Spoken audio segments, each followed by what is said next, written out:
es lo que más diferencia al ser humano, seguramente, el manejo de un lenguaje complejo. Pero no somos los únicos que inventamos lenguajes. La naturaleza ha inventado, a lo largo de millones de años de evolución, o quizás ni siquiera eso, puede que viniera del espacio exterior, un lenguaje de 4 letras con el cual se pueden construir seres increíbles.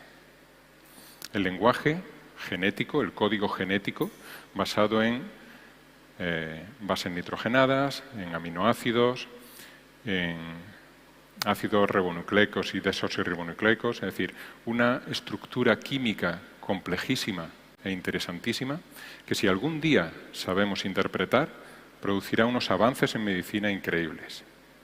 Eso es un lenguaje, efectivamente, y cada uno de esos seres vivos es como si dijéramos un libro o variantes sobre un libro escrito en ese lenguaje. Pero el ser humano se caracteriza, como decía, por crear lenguajes, una ingente cantidad y diversidad de lenguajes diferentes para expresarse, para comunicarse entre sí. No solamente para comunicarse entre sí, también para representar parte de su conocimiento, como el lenguaje musical o el lenguaje matemático. Así que sonidos, la música, podemos representarla con ayuda de ese lenguaje musical. Y nuestro razonamiento, nuestra lógica, nuestros teoremas matemáticos, los podemos representar también con ayuda de un lenguaje, en este caso el matemático. Y resulta intuitivo, a nivel neurológico se sabe que nuestro cerebro está preparado para adquirir un lenguaje. Desde corta edad, niñas, niños, pueden aprender a comunicarse en ese lenguaje. Y es nuestra responsabilidad enseñarle la versión escrita de ese lenguaje, que es la que nos da lugar al gran acervo cultural que tenemos representado con la escritura. No resulta, de hecho, demasiado difícil. Hemos conseguido, en este siglo pasado, ir desde un 20% aproximadamente de la población mundial alfabetizada hasta un 80%. Desde que se inventó la imprenta y empezaron a imprimirse los primeros libros, se vio que eso era una necesidad. Y efectivamente se ha conseguido un alto grado de alfabetización en el planeta, aunque todavía nos queda evidentemente mucho trabajo por hacer. ¿Cómo lo hacemos? Lo hacemos con herramientas relativamente sencillas. Lo hacemos con silabarios, con la tradicional libreta de caligrafía. Desarrollamos esas habilidades lectoescritoras, esa motricidad necesaria para poder expresarnos en un lenguaje escrito. Y como digo, es algo necesario y relativamente sencillo de realizar. Sin embargo, hay otros lenguajes. Hemos creado también lenguajes para comunicarnos con las máquinas, los lenguajes de programación. No con cualesquiera máquinas, estoy hablando de unas máquinas muy especiales, máquinas de propósito general, ordenadores. Estos ordenadores son capaces de computar todo lo computable, con una memoria limitada, evidentemente, pero son capaces de realizar cualquier cálculo. Y si los conectamos adecuadamente, son virtualmente capaces de hacer funcionar cualquier cosa. De ahí la importancia del software, de la programación. También, evidentemente, dispositivos móviles. Y eso es una gran responsabilidad para nosotros. Sabemos que desde aproximadamente los 12-13 años, casi todos los niños y niñas adquieren un móvil. Casi que estamos obligados a dárselo porque si no es como si los incomunicáramos del resto de la comunidad. Y sin embargo, inmediatamente empiezan a instalar aplicaciones que no saben exactamente cómo funcionan. No sabemos cómo afectan a la intimidad de sus datos. No sabemos qué tipo de influencia pueden tener sobre ellos. Por eso es muy importante que sepan lo que están instalando en sus ordenadores. Es muy importante que, si no todos, alguno dentro de esa comunidad, se preocupe de examinar ese software y ver si es malicioso, si podría mejorarse, etc. Muy bien, pues ese lenguaje resulta que tenemos un problema con él. Y es que no estamos sabiendo, estamos fracasando en enseñarlo a niñas, niños y jóvenes. Mientras que el lenguaje natural, el lenguaje de la música, incluso el lenguaje matemático en las escuelas es bien conocido, es bien aceptado que se debe de enseñar, incluso lenguajes extranjeros, evidentemente. Sin embargo, este lenguaje no se le da la importancia que merece. O quizás es demasiado complicado enseñarlo. No debería ser así. Este lenguaje resulta que es mucho, mucho más sencillo que el lenguaje natural. No tiene comparación con aprender chino, para nada. Es muy, muy sencillo desde el punto de vista sintáctico. ¿Cuáles son los requisitos para que podamos enseñar eficientemente la informática?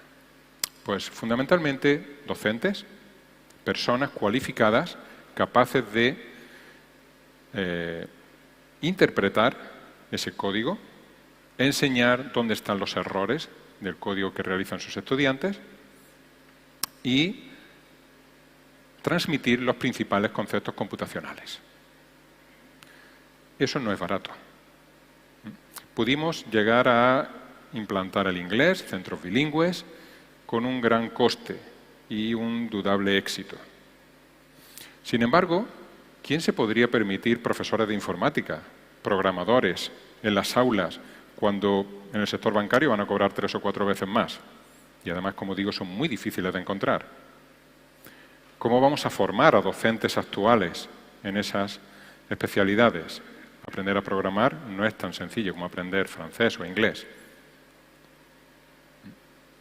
Entonces, hay escasez. Para poder certificar profesorado especializado en informática, tendríamos un verdadero problema. También necesitamos ordenadores y conexiones a Internet, seguramente.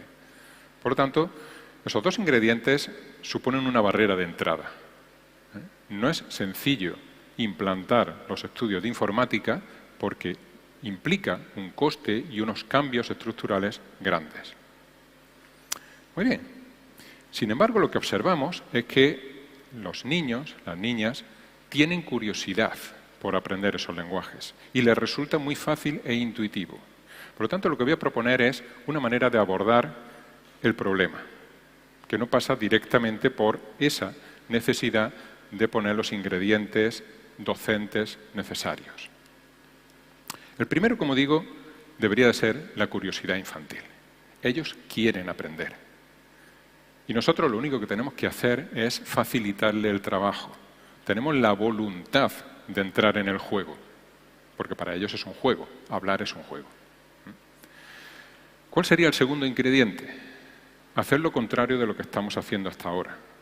Estamos adaptando a niñas y niños a la tecnología.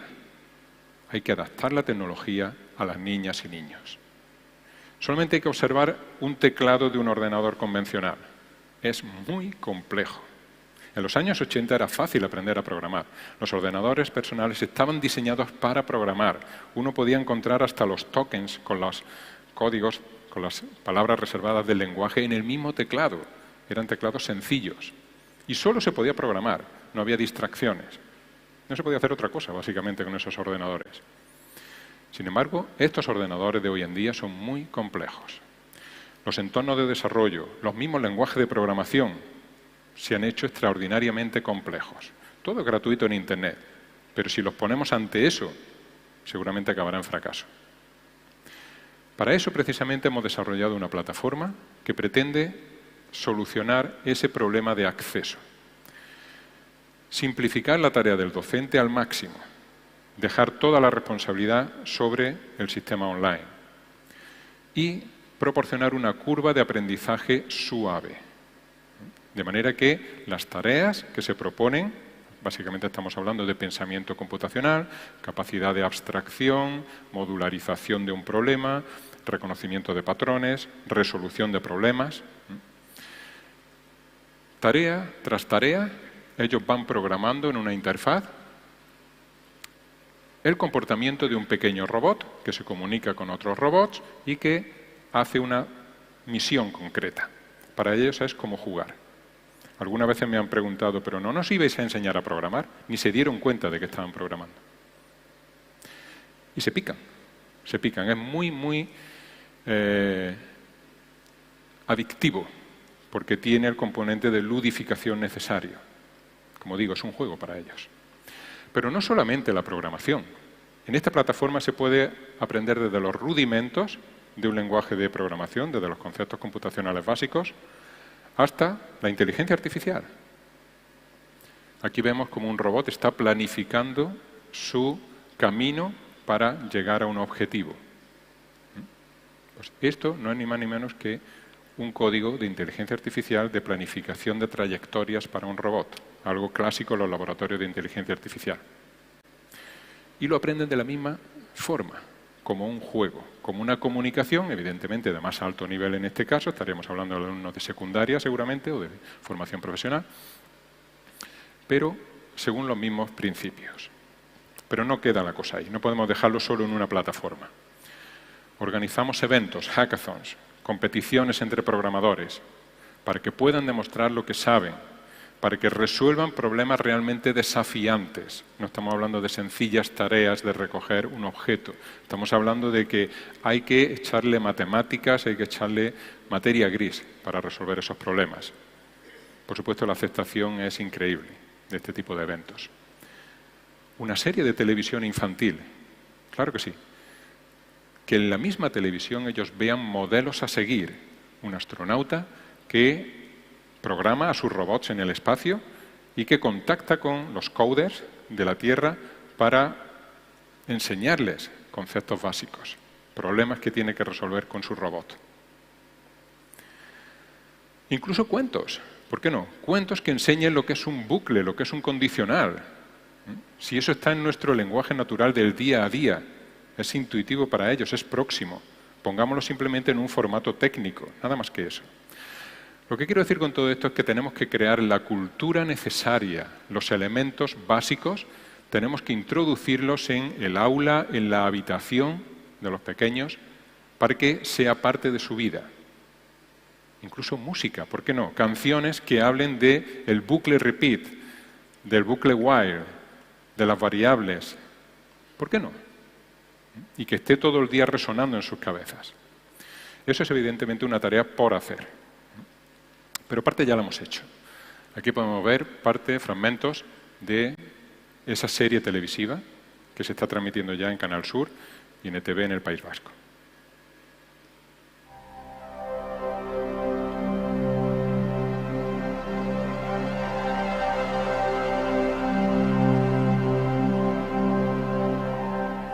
Hola amigos y amigas, ¿qué tal estáis? Bienvenidos a Chuck Planet. Ada está en la estación espacial, por Eva y Robbie programando están. ¿Quieres ser un coder genial? Conecta con nosotros, ven a Planeta Chuck.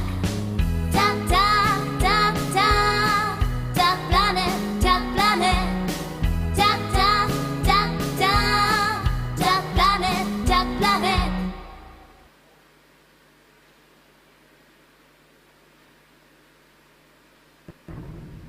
Voy a ver lo que hace Robbie.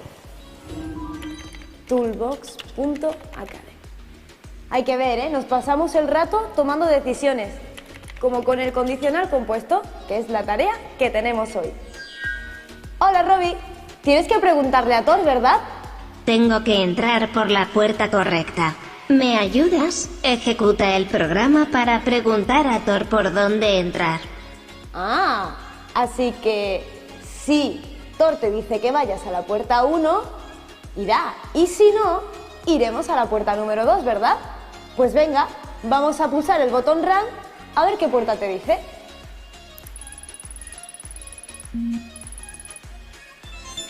Él se ejecuta si la condición no se cumple.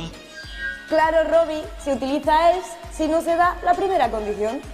Muy bien, enhorabuena. Bien, pues estos son ejemplos de cómo podemos llegar hasta ese público infantil. Hasta un niño podría entenderlo, ¿verdad? Sin embargo, no nos quedamos ahí. Esto necesita difusión. Actualmente, más de 400 centros en España y parte de Sudamérica están utilizando la plataforma con éxito. Más de 20.000 estudiantes están aprendiendo a programar en esa plataforma. Y todo es crecimiento orgánico. No se ha invertido dinero en difusión, prácticamente. Eso quiere decir que tiene aceptación, está bien diseñada y lo único que necesitamos es implantarla. Para ello hemos puesto en marcha la iniciativa TX10. Todos, todas, por 10. 10 horas. 10 horas es el tiempo medio en realizar el curso básico de programación en la plataforma. Eso es necesario para que pase un estudiante por todos los conceptos computacionales elementales de un lenguaje de programación. Y eso es exactamente lo que pretendemos hacer. Llegar a todos y todas las niñas y jóvenes de nuestro país. 6 millones, más de 6 millones de estudiantes podrían tener acceso a ese conocimiento, a esa formación que creemos que es necesaria. No es la hora del código, son las 10 horas del código. Eso es lo que estamos tratando de hacer. ¿De acuerdo? Y volviendo al inicio, ¿por qué es importante todo esto? No es importante solo desde el punto de vista laboral.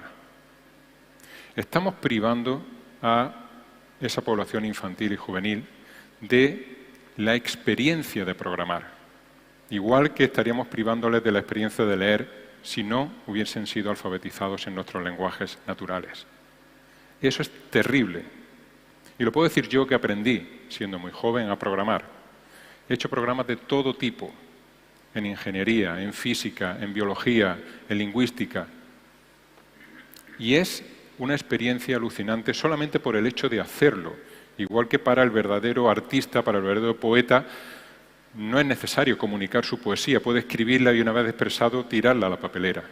Es algo realmente reconfortante en sí mismo. Y estamos, como digo, privándoles de ese lenguaje y de esa experiencia. Eso creo que es lo que realmente debería ser el foco de la campaña TX10. Necesitamos transmitir ese conocimiento, esa experiencia a todos los niños, a todas las niñas, desde primaria. He visto hasta niños de 5 años aprendiendo a programar con ayuda de mediadores de últimos cursos de primaria. Y funciona. Y funciona. Tienen la capacidad, ni siquiera conocen las letras, pero les da igual. Saben que una determinada secuencia hace funcionar al robot. Y eso es suficiente.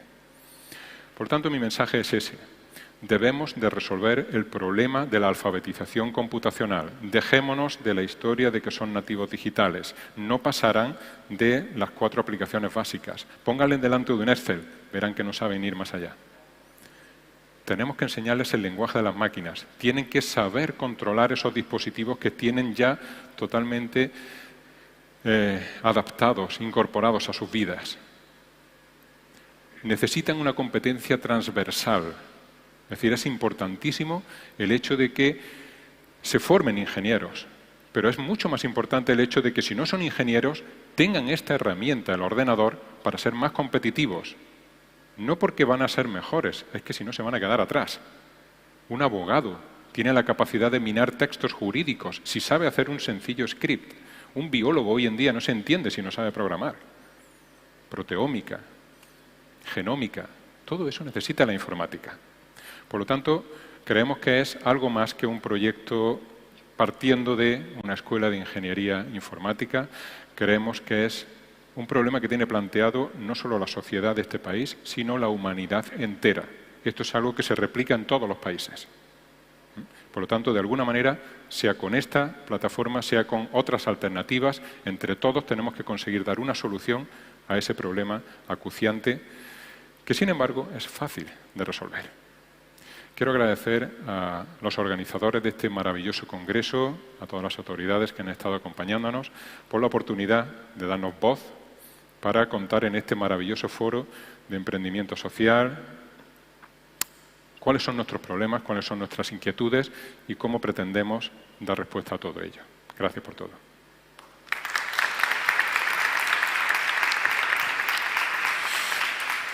Francisco, nos decías que hay que adaptar la tecnología a los niños y a las niñas. Y te he entendido que podemos dejar a los docentes, a los profesores, a las profesoras, no a un lado, pero sí a que se ocupen de los lenguajes naturales, tal vez de otras cuestiones. Tengo 2 preguntas. Una tal vez más relacionada con tu disciplina, otra tal vez más social. La primera, a los profesores, en parte, a pesar de que les releguemos ligeramente, también habrá que formarles para asesorar a los niños y niñas. Sí. Por tanto, esa formación es necesaria, es imprescindible, ¿no? Totalmente. Sí. Segundo, ¿qué papel juega la familia? Porque si estamos hablando de que hay que introducir algunos elementos, algunas herramientas en ese lenguaje computacional de los niños, allí donde se encuentre cada niño y cada niña, ¿a las familias no les introducimos en este guión? Totalmente. La formación de los docentes es fundamental. Lo que no debería de ser una necesidad es formarles en el lenguaje de los ordenadores. Eso ya es una barrera de entrada importante. ¿Cuál debería ser el papel del docente? El de supervisor, el de apoyo. Si un estudiante no encuentra un error en el código, no se presupone que el docente tenga que saber exactamente interpretar el código para encontrar el error, pero sí debería de tener la solución al problema, como una especie de solucionario. De esa manera le estamos dando las herramientas mínimas necesarias para que maestras, maestros, profesores puedan apoyar, puedan supervisar, monitorizar el avance del estudiante. Pero, por supuesto, ningún estudiante se va a poner a hacer eso si un docente no se lo dice. Su papel es crítico. Y es tan crítico como el de las familias, en realidad. Efectivamente, las familias tienen un papel importantísimo de motivar, de darle la importancia que merece. Yo recuerdo que cuando era pequeño el inglés no tenía importancia. O sea, se miraban las notas de matemática, lengua, ciencia, pero el inglés quedaba relegado. Eso lo he sufrido en mi carrera científica, porque el inglés resultó que era muy, muy importante. Y yo hubiera querido que no solo en mi familia, sino en el resto de familias hubiera esa mentalidad de, no, necesitas el idioma. En aquel tiempo no era importante, ahora sí somos conscientes de que es importante. ¿Cuánto me habría ayudado si me hubieran dicho que aquello era importante en el seno de mi familia? Por lo tanto, el papel de las familias es fundamental, porque esta herramienta, igual que se utiliza en el aula, luego se puede seguir utilizando en casa. Yo he visto a usuarios a las 4 de la mañana programando en la plataforma porque había un hackathon al día siguiente y querían prepararse. Estaban en casa, obviamente, haciendo tareas. Entonces, sí, el papel del entorno familiar para decirle, lee este libro, escucha esta música, ponte en la plataforma, es fundamental para iniciar esa motivación y darles el acceso. Solamente necesitan eso, el acceso. Me ha gustado mucho eso que has dicho, de un aprendizaje progresivo de forma suave, ¿no? De forma que los niños y niñas lo vayan adquiriendo prácticamente sin darse cuenta. Totalmente. Qué bueno sería, Francisco, si adquiriésemos el conocimiento del inglés de esa manera, ¿no? O de las matemáticas. O las matemáticas. Sí. Francisco, muchísimas gracias. Gracias a ustedes. Un aplauso para Francisco.